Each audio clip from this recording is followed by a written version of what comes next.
আসসালামু আলাইকুম। আচ্ছা, আমরা কি জানি স্বাভাবিক থাকা এটি একটি নিয়ামত আল্লাহ তাআলার পক্ষ থেকে?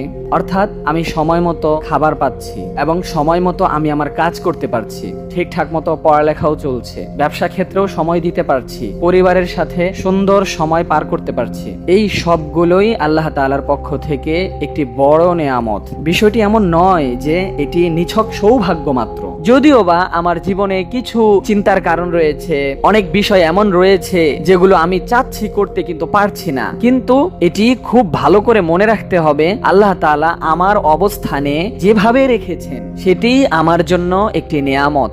এর প্রমাণ হচ্ছে যে ঠিক আমার বয়সী আমার মতোই একজন পৃথিবীর কোনো না কোনো প্রান্তে আজকের দিনে অসুস্থ অথবা অ্যাক্সিডেন্ট হয়ে পঙ্গু হয়ে গিয়েছে, অথবা মারা গিয়েছে, অথবা সে পরিবারের কাছে এমন ভাবে বোঝা হয়ে আছে যে সে ঘরে নিরাপদে সুন্দরভাবে থাকতে পারছে না। এখন একবার ভেবে দেখুন যে আল্লাহ তাআলা আমাদেরকেও যদি তাদের মতো বাজে অবস্থায় রাখতেন, কোনো না কোনো এক বিপদে ফেলে রাখতেন, তাহলে কি অবস্থা হতো? তাই বলছিলাম যে স্বাভাবিক অবস্থা এটি আল্লাহ তাআলার পক্ষ থেকে একটি নিয়ামত। আল্লাহ তাআলা সূরা কুরাইশের মধ্যে বলেন, আল্লাযী আত'আমাহুম মিন জু' ওয়া আমানাহুম মিন খাউফ। অর্থাৎ যিনি মানে আল্লাহ তাআলা কুরাইশদেরকে ক্ষুধার সময় খাবার দিয়েছেন এবং ভয় থেকে নিরাপদে রেখেছেন। তো এই আয়াতের অর্থটি বুঝতে হলে ছোট্ট একটি ঘটনা শুনতে হবে। জাহেলি যুগে পুরো মক্কাবাসীদের মধ্যে কুরাইশরা সবচেয়ে নিরাপদে বসবাস করত। তাদের না ছিল কোনো খাবারের কষ্ট, না ছিল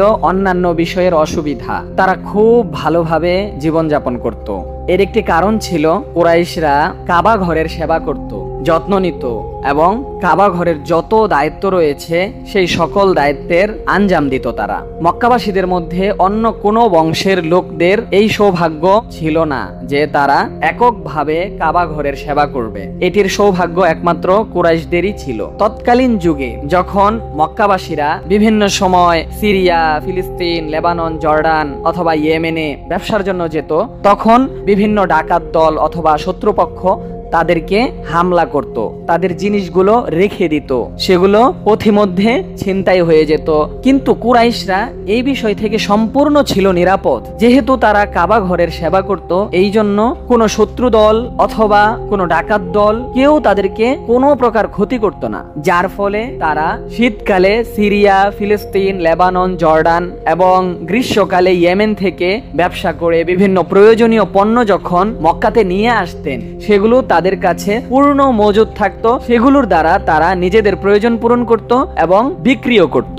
তাই আল্লাহ তাআলা তাদেরকে বলেছেন, আল্লাহ তাআলা কুরাইশদেরকে ক্ষুধার সময় খাবার দিয়েছেন এবং ভয় থেকে নিরাপদে রেখেছেন। এই দুইটি জিনিসের নিয়ামত মক্কাবাসীর অন্য কোনো বংশের লোকেরা পায়নি। তো আমরা কি বুঝতে পারলাম? ঠিক টাইম মতো খাবার খেতে পারা, নিরাপদে থাকা এবং সবকিছু স্বাভাবিক থাকা, কোনো ধরনের অ্যাক্সিডেন্ট না ঘটা, এই সবগুলোই আল্লাহ তাআলার পক্ষ থেকে একটি নিয়ামত। তাই আমরা সকলেই সকলের জায়গা থেকে শুকরিয়া আদায় করব।